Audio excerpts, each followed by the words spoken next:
வணக்கம். தந்தையின் பாட்காஸ்ட் செய்திகளை வாசிப்பது பார்த்திபன். முதலில் தலைப்புச் செய்திகள். மிக்ஜாம் புயல் சேதங்களை மதிப்பீடு செய்ய தமிழகம் வந்தது மத்திய குழு. 2 குழுக்களாக பிரிந்து இன்றும் நாளையும் வெள்ள பாதிப்புகளை ஆய்வு செய்கின்றனர். மிக்ஜாம் புயலால் பாதிக்கப்பட்ட மக்களுக்கு 17 கோடியே 60 லட்சம் ரூபாய் மதிப்பிலான நிவாரணப் பொருட்கள் வழங்கப்பட்டன. தமிழ்நாடு அரசு அறிவிப்பு. சென்னையில் ரேஷன் அட்டைதாரர்கள் அனைவருக்கும் புயல் நிவாரணத் தொகை கிடைக்கும். மற்ற 3 மாவட்டங்களில் பாதிக்கப்பட்ட பகுதிகள் கண்டறியப்பட்டு தாலுகா வாரியாக நிவாரணம் வழங்கப்படும் எனவும் அமைச்சர் தங்கம் தென்னரசு தகவல்.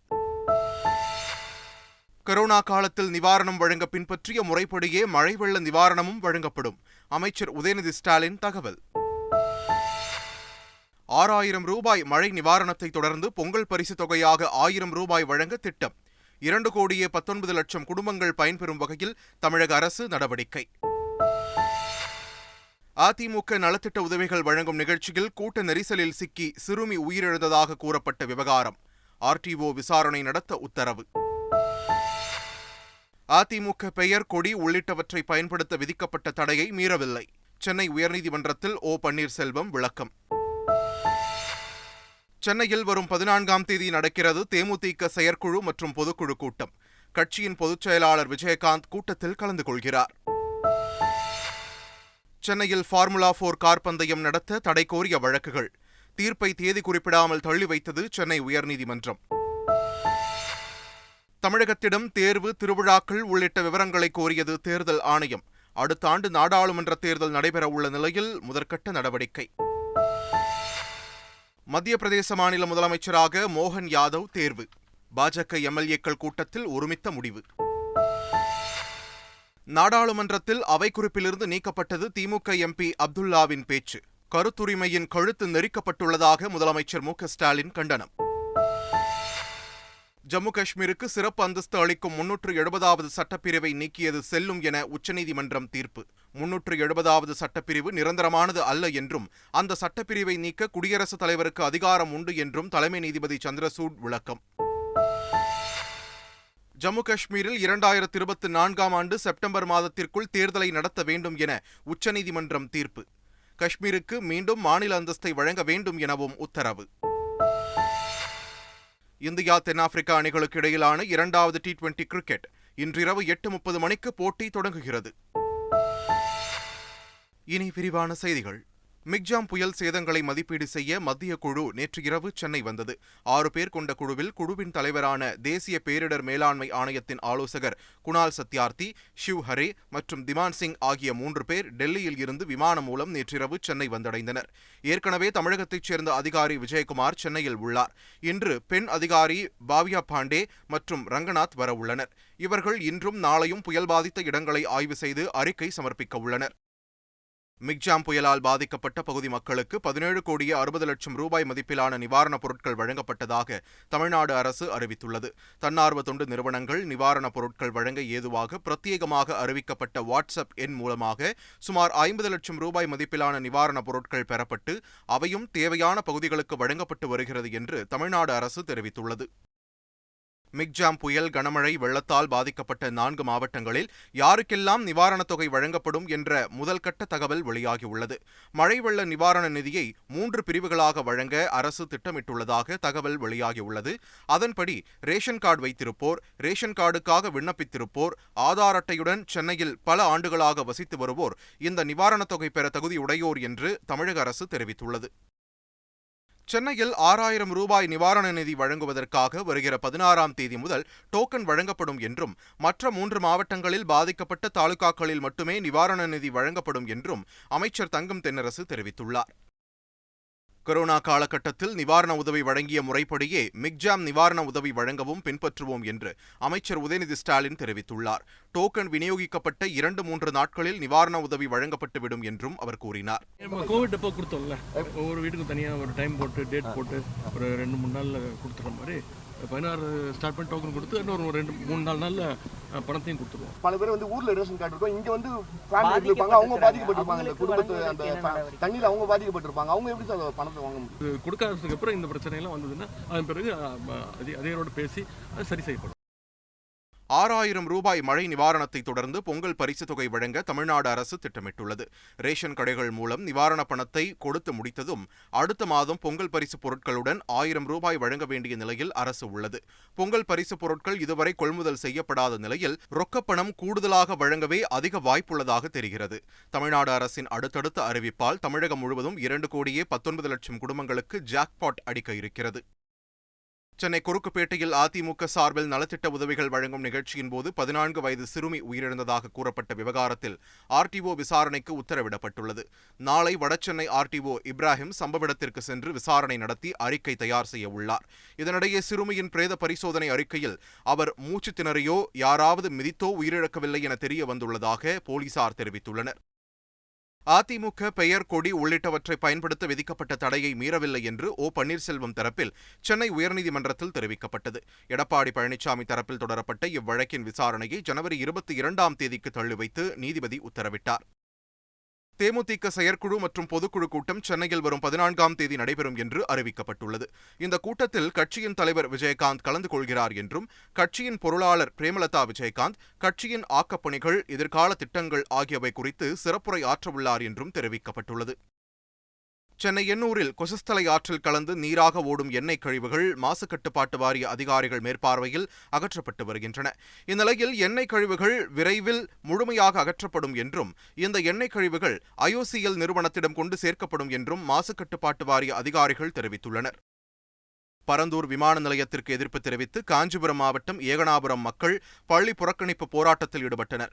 இதனை கைவிடுமாறு பள்ளி கல்வித்துறை அதிகாரிகள் பேச்சுவார்த்தை நடத்தச் சென்ற நிலையில் கிராம மக்கள் அதிகாரிகளை பள்ளிக்குள் வைத்து பூட்டு போட்டனர். தகவல் அறிந்து அங்கு சென்ற போலீசார் மக்களுடன் பேச்சுவார்த்தை நடத்தி அதிகாரிகளை விடுவித்தனர்.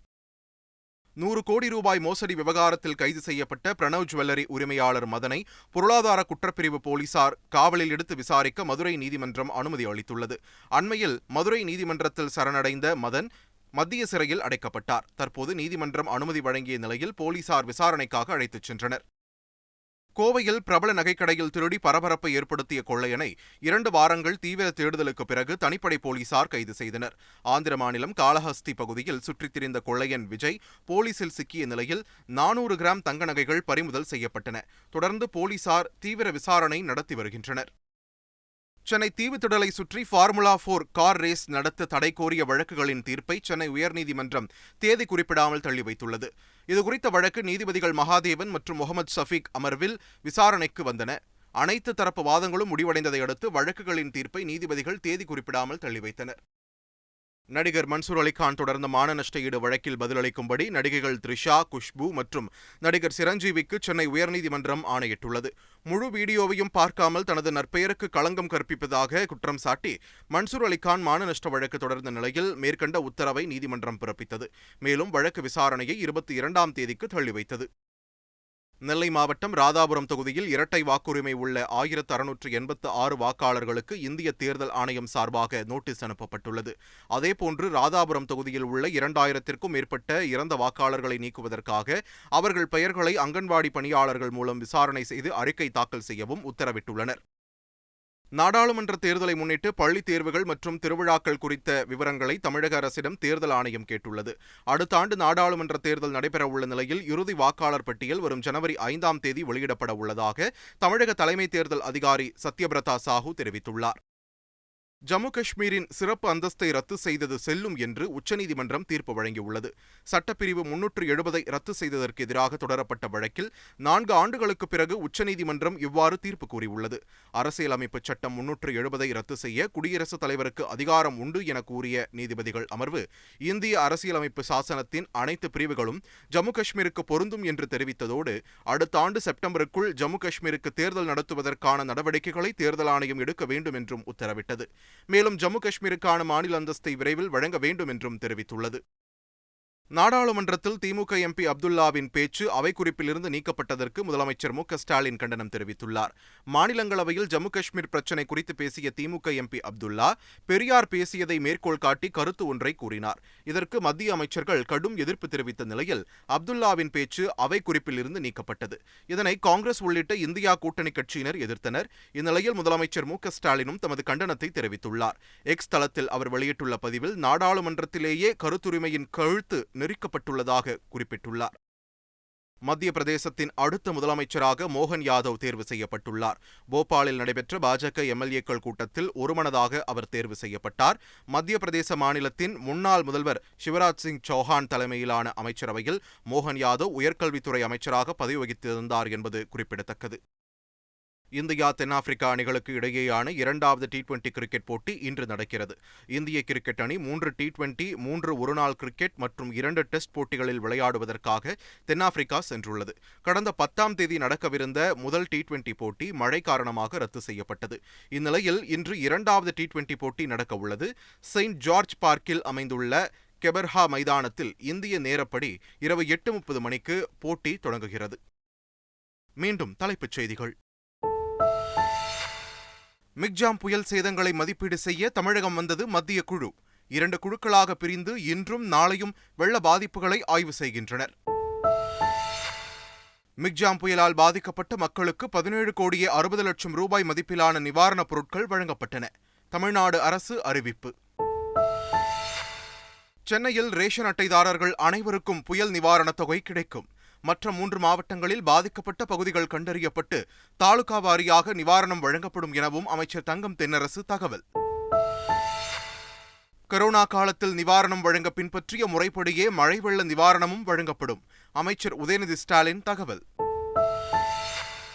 6000 ரூபாய் மழை நிவாரணத்தை தொடர்ந்து பொங்கல் பரிசு தொகையாக 1000 ரூபாய் வழங்க திட்டம். 2 கோடியே 19 லட்சம் குடும்பங்கள் பயன்பெறும் வகையில் தமிழக அரசு நடவடிக்கை. அதிமுக நலத்திட்ட உதவிகள் வழங்கும் நிகழ்ச்சியில் கூட்ட நெரிசலில் சிக்கி சிறுமி உயிரிழந்ததாக கூறப்பட்ட விவகாரம். RTO விசாரணை நடத்த உத்தரவு.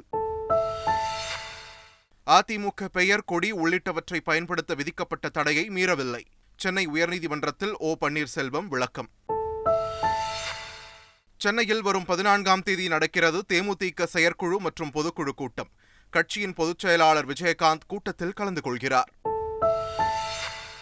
சென்னையில் ஃபார்முலா 4 கார் பந்தயம் நடத்த தடை கோரிய வழக்குகள். தீர்ப்பை தேதி குறிப்பிடாமல் தள்ளி வைத்தது சென்னை உயர்நீதிமன்றம். தமிழகத்திடம் தேர்வு, திருவிழாக்கள் உள்ளிட்ட விவரங்களை கோரியது தேர்தல் ஆணையம். அடுத்த ஆண்டு நாடாளுமன்ற தேர்தல் நடைபெறவுள்ள நிலையில் முதற்கட்ட நடவடிக்கை. மத்திய பிரதேச மாநில முதலமைச்சராக மோகன் யாதவ் தேர்வு. பாஜக எம்எல்ஏக்கள் கூட்டத்தில் ஒருமித்த முடிவு. நாடாளுமன்றத்தில் அவை குறிப்பிலிருந்து நீக்கப்பட்டது திமுக MP அப்துல்லாவின் பேச்சு. கருத்துரிமையின் கழுத்து நெரிக்கப்பட்டுள்ளதாக முதலமைச்சர் மு.க. ஸ்டாலின் கண்டனம். ஜம்மு காஷ்மீருக்கு சிறப்பு அந்தஸ்து அளிக்கும் 370வது சட்டப்பிரிவை நீக்கியது செல்லும் என உச்சநீதிமன்றம் தீர்ப்பு.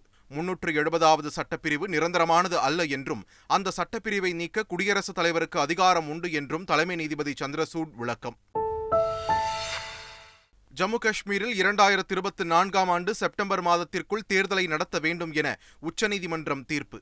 காஷ்மீருக்கு மீண்டும் மாநில அந்தஸ்தை வழங்க வேண்டும் எனவும் உத்தரவு.